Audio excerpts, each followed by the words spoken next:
श्रीमद् भागवत श्री कृष्ण की जीवन यात्रा। बड़ी ही जानी मानी कहानी है।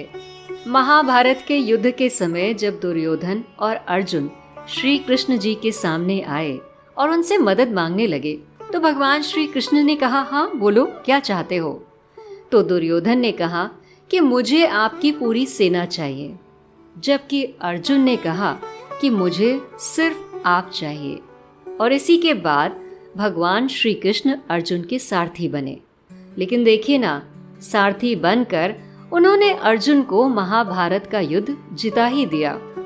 इसीलिए कहते हैं कि बल से ज्यादा बुद्धि से काम लेना चाहिए, और भगवान जिसकी बुद्धि पर विराजमान हो जाते हैं उसका जीतना तो पूरी तरह से निश्चित है।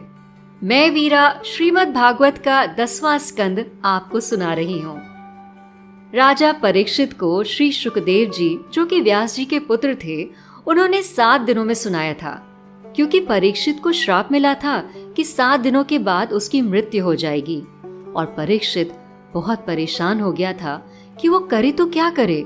तब उसे बताया गया था कि अगर तुम श्रीमद् भागवत सुनते हो तो तुम्हारा कल्याण होगा। पर श्रीमद् भागवत 18,000 श्लोकों वाला एक महापुराण है, उसको 7 दिनों में सुनना संभव नहीं है।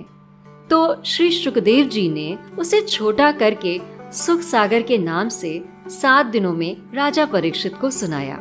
और उसी श्रीमद् भागवत सुख सागर के 10वें स्कंद के अध्याय मैं आपको यहाँ वीरा सुना रही हूँ। तो अब शुरू करते हैं 25वां अध्याय, केशी दैत्य का वध और व्योमासुर का वध। श्री शुकदेव जी कहते हैं, परीक्षित, कंस ने केशी दैत्य को भेजा था। वो भारी घोड़े के रूप में आया। उसकी हिनहिनाहट से ही सब लोग डर से कांपने लगे थे। केशी दैत्य सिंह के समान गरजता हुआ श्री कृष्ण भगवान के पास आकर उन्हें ललकारने लगा और उनकी तरफ दुलत्ती चलाने लगा। श्री कृष्ण भगवान को भला कौन डरा सकता था। उन्होंने झट से अपने को बचाया और उसकी पिछली दोनों टांगों को पकड़कर आकाश की ओर जोर से घुमाया, और इतनी तेज घुमाने के बाद उसे 400 हाथ की दूरी पर फेंक दिया। वो तिलमिला उठा और फिर से अपना मुंह पूरा खोलकर उन पर झपटा। इस पर भगवान ने अपने बाएं हाथ से उसके मुंह को पकड़ लिया। भगवान का हाथ उसके मुंह के अंदर जाकर धीरे धीरे बढ़ने लगा, और इस तरह से केशी दैत्य का दम घुट गया और वो जमीन पर गिरकर मर गया। भगवान श्री कृष्ण ने केशी दैत्य को मारकर उसका उद्धार किया। सभी ब्रजवासी और ग्वाल बाल इसके बाद सुखपूर्वक अपने अपने कार्यों में व्यस्त हो गए। पर कंस श्री कृष्ण भगवान को कहाँ छोड़ने वाला था। एक के बाद एक यक्ष भगवान श्री कृष्ण के पास भेजे ही जा रहा था। एक बार की बात है, ग्वाल बाल गायों को पहाड़ों की चोटी पर चरा रहे थे और साथ ही साथ आंख मिचौली का खेल भी खेल रहे थे। उसी समय एक ग्वाले का वेश रखकर व्योमासुर नाम का दैत्य वहां पहुंच गया। वो आचार्य मयासुर का पुत्र था, बहुत ही मायावी था। अपना चेहरा बदलने में तो वो माहिर था। वो खेल ही खेल में बालकों को चुराकर पहाड़ की गुफा में छुपाकर आ जाता। भगवान श्री कृष्ण ने देखा कि ग्वाल बालों की संख्या कम होती जा रही है। श्री कृष्ण भगवान व्योमासुर दैत्य की करतूत को समझ गए। जब वो ग्वालों को ले जा रहा था तो उन्होंने पीछे से आकर उसे दबोच लिया। यूं तो व्योमासुर दैत्य बहुत ही बलशाली था।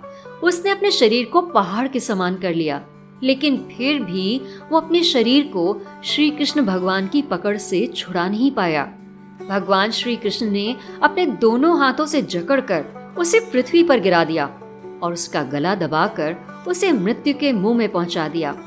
और उसके बाद भगवान ने गुफा के द्वार पर लगी हुई चट्टान को तोड़कर ग्वाल बालों को बाहर निकाल लिया।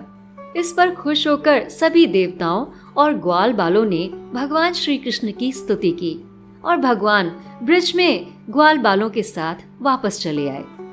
श्रीमद् भागवत के 10वें स्कंद का 25वां अध्याय समाप्त हुआ।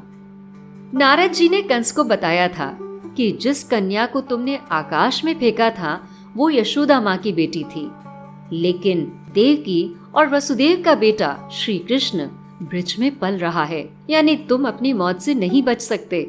और इतना सुनने के बाद कंस ने एक के बाद एक दैत्यों को भेजना शुरू किया।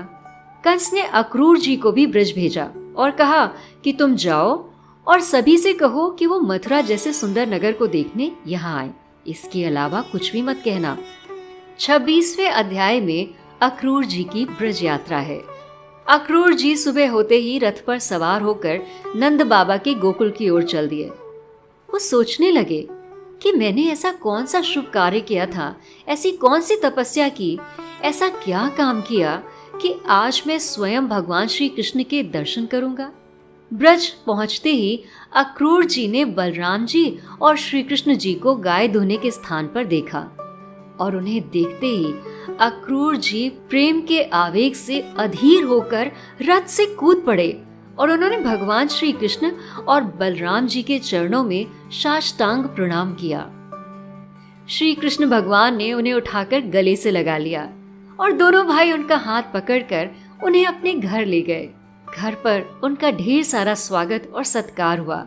उन्हें जम करके अच्छा अच्छा खाना खिलाया गया, कुशल मंगल पूछा गया, श्रेष्ठ आसन पर बिठाया गया। रास्ते की जितनी भी थकान थी, अक्रूर जी की वो सारी थकान श्री कृष्ण भगवान को देखते ही मिट गई। आराम करने के बाद अक्रूर जी ने भगवान श्री कृष्ण और बलराम को कंस के निमंत्रण की बात बताई। क्या भगवान श्री कृष्ण और बलराम अक्रूर जी की बात सुनकर मथुरा जाएंगे? ये तो आप सुनेंगे अगले अध्याय में। श्रीमद् भागवत के 10वें स्कंद का 26वां अध्याय यही समाप्त हुआ।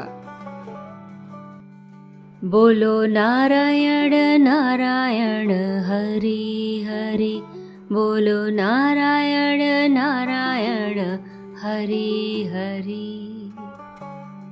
मेरे साथ बोलिए, ओम नमो भगवते वासुदेवाय, ओम नमो भगवते वासुदेवाय, ओम नमो भगवते वासुदेवाय।